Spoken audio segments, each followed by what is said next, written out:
안녕하세요. 백두산 금융연구소의 백두산입니다. 11월 27일 일요일 밤 7시 58분입니다.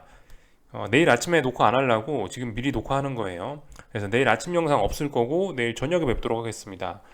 자, 미국 마감 살펴볼 건데 미국 같은 경우는 혼조하게 마감을 했어요. 땡스기빙 데이라 가지고 오전장만 하고 다 집에 갔거든요. 보시다시피 이렇게 점점점점점 돼 있죠. 그래서 그런지 하여튼 혼조하게 마감을 했어요. 거래 시간이 짧아서 그런지 뭐 특별한 이슈가 없기도 했고요. 굳이 특별한 걸 찾아보자면 애플이 좀 빠졌다라는 거, 애플과 IT 빅테크가 약하면서 나스닥이 좀 빠졌다라는 게 특이한 점이고, 나머지는 뭐 특별한 거 없었던 것 같아요. 상승 종목 수 여기 보시면 반, 하락 종목 수 반, 초록색 불 반, 여기 보시면 IT 빅테크 빨간 불 반. 혼조하게 마감했다고 보면 딱 맞겠죠. 뭐 이런 모습이에요. 이 미국 증시가 아직까지 우리한테 명확한 그런 그 냄새를, 명확한 뭔가 단서를 주지 않으려고 계속해서 혼조한 모습을 보이고 있는 것 같습니다. 그러니까 말씀드렸다시피 계속해서 지금 고민을 해볼 때인 거고, 아직까지 그 고민에 대한 그 명확한 답변을 시장이 내려주지는 않고 있는 그런 상황입니다. 어제 일단 그래서 증시를 좀 살펴보자면 이런 모습이죠. 다 그냥 혼조했다고요. S&P도 그냥 옆으로 그냥 기어갔고, 그래서 마이너스 0.01%, 선물 기준으로는 이렇네요. 그죠? 선물 기준으로는 약보합. 나스닥 같은 경우는 애플이 빠져가지고 조금 빠져가지고 애플이 빠져서 조금 좀 약했습니다. 그렇지만 어딘가 중요한 지지선을 붕괴시킨 것도 아니고 어딘가 계속해서 박스권 안에 있으니까 딱히 할 말이 없어요. 그러니까 양대 지수들을 꼬라지를 보시면은 딱히 어딘가 명확한 방향성을 좀 보여주기는 싫은 그런 듯한 모양입니다. 아, 물론 그 나스닥은 그 참 S&P는 좀 예외죠. S&P는 그 지난번에 4천을 돌파한 짝해서 아무튼 지금 굳이 따지자면은 일단 어젯밤에 옆으로 기었을지 모르겠지만 전반적으로 일단 위쪽으로 올라가고 있는 이 상승세는 계속되고 있다라고 보는 게 일단 맞긴 맞습니다. 근데 이제 이래저래 그냥 조용하게 옆으로 기어가면서 그냥 조용히 마감했다 이렇게 보시면 될 것 같죠. 하여튼 S&P는 여전히 강하다. 나스닥은 옆으로 기면서 방향성 안 보여주고 있다. 결론적으로 혼조하다. 이런 모습들입니다. 나스닥 같은 경우는 굳이 내가 어떤 의지가 있다 그러시면은 대충 11,900이 어떤 박스권 상단으로 인식되고 있으니까 그 자리를 기준으로 해서 뭔가 해볼 수 있겠죠. 이 정도 이야기 드릴 수 있을 것 같고요. 금요일날 증시 같은 경우는 이제 변동성 지수 좀 잘 보자라고 말씀드렸는데 일단 변동성 지수가 일단 상승 마감하긴 했어요. 이게 그다지 의미 있는 지지력을 보이는 그런 움직임은 아니긴 한데 일단 그럼에도 불구하고 일단 급사할 수 있는 자리, 갑작스럽게 더 여기서 급락할 수 있는, 확 죽어버릴 수 있는 그런 자리에서 일단 숨은 살아 있습니다. 숨은 붙어 있어요. 이 숨은 붙어 있는데 이게 이제 회복을 할 수 있을련지 아니면 이제 숨만 붙어 있다 결과적으로 또 계속 죽을련지 이런 부분 잘 지켜보긴 해야 됩니다. 근데 그 지난주에 보시다시피 한국 증시도 이 변동성 지수가 V코스피가 죽다 말았잖아요.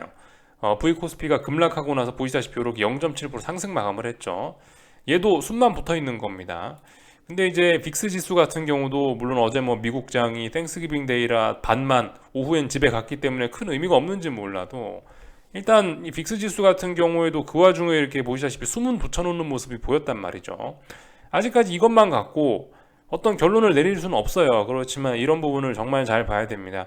이게 불씨가 돼서 다시 이 증시 하락의 기운이 꼽힐 수도 있는 거기 때문에 이런 부분을 굉장히 좀 잘 보긴 해야 돼요. 그래서 일단 죽진 않았다. 근데 계속해서 죽지 않고 이게 이제 씨앗이 돼서 살아날 수 있는지 이런 거 잘 보자라고 이야기를 드리고 있습니다. UVXY를 이거 보고 베팅하는 거는 좀 아니라는 생각이 좀 들긴 들어요. 솔직히요. 개인적으로 이 정도까지 보면 될 것 같고요. 나머지 다들 그냥 혼조했습니다. 집에 다들 빨리 갔으니까 대충 하고 다들 집에 간 모양이에요. 달러 인덱스도 그냥 적당히 버티는 모습. 쌍바닥 테스트 중입니다. 쌍바닥 테스트. 리까지 내려왔다는 것 자체가 솔직히 좀 지지력이 약한 의미이긴 한데요. 달러 인덱스가 정말 건전하게 지지력을 확보하고 올라갈 거였으면 여기 106.3 정도, 이 정도 자리에선 지지하고 이보다 위에서 이렇게 저점 치고 이렇게 올라가야 이제 건전한 쌍바닥이긴 한데 일단 전저점 부근까지 벌써 다 내려오긴 했습니다. 여기서 근데 일단 주춤하고 있어요. 안 죽고 추가로 죽지는 않고 여기서 버티고 있단 말입니다. 그죠? 쌍바닥 테스트 계속해서 진행 중입니다. 일단 근데 버티고는 있으니까 일단 하여튼 지켜보자고요. 아직 뭐라고 결론을 내기는 좀 뭐합니다. 그래서 얘도 애매한 모습, 적당히 하다가 그냥 집에 간 거죠. 뭐 미국 저기 뭐야 국채금리 이런 것들도 대부분 그냥 뭐 조용한 이런 모습들 보였습니다. 특별히 이상한 거 없고 다들 그냥 뭐 다들 그냥 적당히 하고 집에 간 듯한 이런 모습이에요. 휴일이라고 빨리 집에 가자 이런 느낌이었습니다. 어젯밤 같은 경우는요. 금요일 날 밤은요. 그래서 이제 뭐 중요한 거는 다음 주겠죠. 이 다음 주가 중요한 이벤트가 많기도 하고 그래서 다음 주의 움직임이 정말 정말 중요하지 않을까 싶긴 합니다. 다음 주쯤 되면은 그래도 일단 뭐 증시건 달러가 됐건 금리가 됐건 뭔가 좀 방향성을 뚜렷하게 보여주지 않을까 싶긴 해요. 다음 주에 무슨 이벤트가 있냐면은 이런 것들이 있어요. 주 초반에는 별거 없고요. 하여튼 정말 신기합니다. 저 요즘 날씨도 좀 자세히 이렇게 기상청 들어가서 자주 보고 있고 있는데, 근데 이 보시면은 11월까지는 아무 일도 없거든요. 근데 이 11월 말 12월 땡부터 해가지고 하여튼 중요한 이벤트들이 좀 많이 있더라고요. 기온도 갑자기 대폭락 하자 그죠. 지금까지 가을이었는데 12월 땡 하자마자부터 비 오고 나서 기온도 급락한다 그러고 이벤트들도 하여튼 다양하게 있습니다. 일단 뭐 12월은 아닌데 이야기가 샜는데 11월 30일 날에 수요일 밤에 보시면 뭐 유로존 CPI들 줄줄이 발표됩니다. 요 정도 참고하시면 되겠고요. ADP 논팜 인플로이먼트 체인지라고 요 고용지표 요것도 좀 중요하거든요. 요 정도 수요일 날 밤에 보시면 되겠고요. 말씀드렸다시피 12월부터 날씨가 급락하면서 난리를 부린다 그랬죠. 12월 달 들어가서부터는 보시다시피 좀 중요한 지표들이 좀 있긴 있는데 11월 말에 파월의장 연설이 있습니다. 요거까지 중요하겠네요. 그죠? 하여튼 근데 12월 달에 본격적으로 뭐가 중요한 이벤트가 많이 나온다. 이야기를 좀 드리고 싶습니다. 중요한 건 12월부터다. 12월 달에 이제 보시면 코어 PC 프라이스 인덱스라고 해서 요게 이제 연준이 통화정책 결정하는데 참고하는 그 물가지표거든요. 요게 이제 12월 1일 날 발표됩니다. 이게 뭐 거의 얼마 전에 11월 달에 발표됐던 그 CPI 7.7 나왔던 그 CPI 정도의 임팩트가 있을 그 정도의 임팩트가 있는 중요한 지표이긴 해요. 근데 이제 반영이 되긴 됐죠. 그 물가 지표로 인한 긴축 우려 완화 이런 것들이 시장에 좀 반영된 상태라 중요한 이벤트임은 틀림없습니다. 중요한 경제 지표임은 틀림없는데 시장이 어떻게 반영하려나 모르겠는데 하여튼 중요하다. 이런 이야기를 좀 드리고 싶고요. 아마 예상치보다 좀 낮게 나오지 않을까요? 얘도 뭐 개인적으로 이런 생각이 듭니다. 하여튼 물가 지표가 발표된다. 12월 1일부터 이게 중요하다. 또 그리고 물가지표에 가리지만은 물가지표에 가려서 주목은 잘 못 받겠지만은 뭐 미국 PMI, 뭐 ISM, 뭐 제조업 지표들 뭐 이런 것들이 일부 발표가 된다. 그래서 12월 1일이 중요하다. 이런 이야기 드리고요. 12월 2일도 중요합니다. 금요일 날 같은 경우도요. 금요일 날 같은 경우도 고용 지표가 이제 나오거든요. 논판 페이롤스 다 중요한 거 아시죠? 연초에 월초에 발표되는 고용 지표. 요것도 잘 보셔야 되겠습니다. 이것도 시장에 크게 영향을 미칠 수 있는 지표예요. 지금까진 이제 대부분 예상치에 부합하고 별일 없었으니까 시장에 영향을 못 미쳤는데 이거 굉장히 중요한 지표이긴 합니다. 그래서 이 정도 확인을 하시면 되겠어요. 그래서 하여튼 12월 땡 하자부터 해서 12월 땡 하자마자부터 해가지고 이 뭐 기온이며 뭐 하여튼 중요한 이벤트며 각종 하여튼 그런 것들이 많이 그런 하여튼 재밌는 일들이 좀 많이 일어날 예정이다. 12월을 주목하자. 이런 이야기를 이 정도 이야기 드리면 될 것 같네요. 그래서 하여튼 미국에 있었던 일들 전반적으로 좀 살펴봤고요. 뭐 개인적으로 지난주에 이야기를 좀 하려고 그랬는데 이야기 못한 이슈들이 좀 몇 개 있었거든요. 못 보여드린 기사들 이런 것들만 좀 몇 개 보여드리고 마칠게요. 제가 한번 계속해서 우리 생각해봐야 된다라고 말씀드린 게 뭐 달러라든가 뭐 금리라든가 뭐 아니면 뭐 증시라든가 추세 전환 될 수 있다 뭐 이런 이야기를 하면서 그죠 유로존은 생각보다 좀 매파적인 것 같기도 하다라는 이야기를 좀 살짝 드리긴 했는데 이거 보면서 그런 이야기 한 거예요. 이자벨 슈나벨이라는 사람이 있는데 그 22 집행이사래요. 이 사람이 이제 뭐라고 이야기를 했냐면은 치솟는 에너지 가격으로부터 개인과 기업을 보호하기 위해 보조금을 많이 줬는데 이것 때문에 인플레이션이 더 높아질 수 있다. 그렇기 때문에 계속해서 이 금리 인상 속도 조절에 여유를 부릴 때가 지금 그 여유를 부릴 수가 없다라고 이야기를 한 겁니다. 계속해서 우리는 뭐 75bp 정도 올려야 된다 이런 이야기를 하고 있는 거예요. 이런 점들 때문에 요즘 달러가 약하고 유로화가 강한 걸 수도 있어요. 이런 것들이 있기 때문에 이게 추세가 전환돼 버릴 수도 있다고요. 물론 그 여전히 미국이 잘 나가고 뭐 미국이 최고고 그렇기 때문에 계속해서 달러가 계속해서 이게 그냥 상식적으로 생각을 해보면 달러가 강할 수밖에 없긴 한데, 근데 이 바닥은 선반영이라는 개념이 있기 때문에 지금 저런 이야기만 나와도 이게 추세가 먼저 꺾여버릴 수도 있다고요. 그래서 이런 부분을 우리가 고민해봐야 된다라고 말씀을 드리고 있습니다. 말씀드렸다시피 21년 6월 달인가 달러가 강세로 전환됐는데요. 이때도 실질적으로 금리를 올리거나 그래서 추세 전환이 된 게 아니죠. 그래서 강달러가 된 게 아니죠. 앞으로 이때 금리를 올린다더라라는 기대감 때문에 추세가 전환된 거란 말이에요. 이번에도 좀 우리가 좀 주의해서 볼 필요가 있긴 할 겁니다.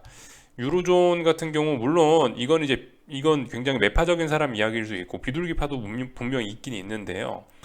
근데 아무튼 이 미국 같은 경우는 분명히 지금 CPI 7.7 나오면서 긴축 속도를 조절하겠다는 의지를 좀 공식적으로 보이고 있잖아요. 근데 이제 유럽에서 이런 이야기들 한 번씩 나오면은 야 이거 달러 약세로 전환되는 거 아니냐라는 생각을 우리 분명히 해봐야 된다라는 거죠. 그래서 하여튼 이 지난주에 못 보여드렸던 기사 하나 보여드렸고, 뭐 요건 사실 그다지 중요한 건 아닌데 빌 에크먼이라는 사람은 뭐 홍콩 달러 페그제가 깨질 것이다에다 지금 베팅을 하고 있다는 뭐 요런 내용이긴 합니다. 홍콩 같은 경우는 페그제 하고 있다고 지난번에 말씀을 드렸었죠. 그래서 환율이 이제 특정 범위에서 움직이게 되는데 달러와 연동을 해가지고 상단부가 7.85죠. 그래서 이 7.85가 돌파 한착되게 7.85를 지키기 위해서 홍콩 정부에서 외환보유고를 동원해서 열심히 지금 환율을 방어하고 있는 그런 상황입니다. 안 그래도 근데 이 홍콩 페그제 박살난다고 여기다 이제 위쪽으로 올라간다고 베팅하는 사람들이 하여튼 주변에 보면 몇 명씩 이렇게 좀 나타나고 있긴 해요. 그 헤지펀드 사람들 중에서요.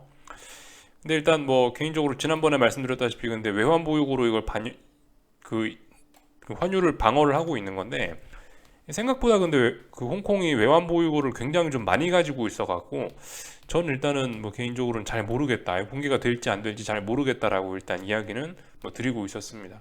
홍콩이 뭐 이게 적절한 비유가 될지 모르겠지만 지난번에도 말씀드린 거긴 한데 이 GDP 규모 대비하면은 외환보유고를 엄청나게 많이 갖고 있다고요. 뭐 제가 구체적인 숫자는 잘 안 보여드릴, 구체적인 숫자는 나중에 여러분들이 한번 찾아보시면 될 건데 쉽게 찾을 수 있습니다.